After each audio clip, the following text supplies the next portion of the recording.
بسم اللہ الرحمن الرحیم۔ شروع کرتا ہوں اللہ کے نام سے جو بڑا مہربان نہایت رحم والا ہے۔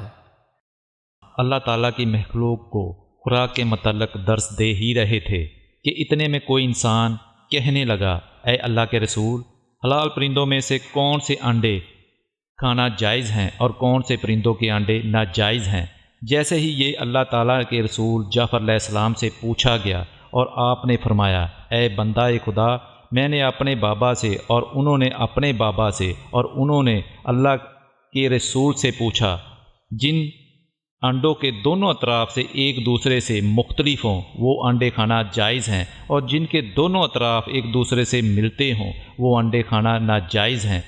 یاد رکھنا، اللہ تعالیٰ نے اس نشانی کو انسان کے لیے واضح کر رکھا ہے۔ اے بندے، اے خدا، انسان زمین پر ان قریب ایک ایسا زمانہ آئے گا جب انسانوں کی بیماریوں کی وجہ سے ناجائز انڈے کھائے جائیں گے۔ وہ انڈے شفا سمجھ کر کھائے جائیں گے، لیکن انسانوں کی لالچ کی وجہ سے انڈے کی ملاوٹ اور زہر کو ملایا دیا جائے گا، اور یوں ہر انسان اپنے ہی ہاتھوں سے خریدے گا۔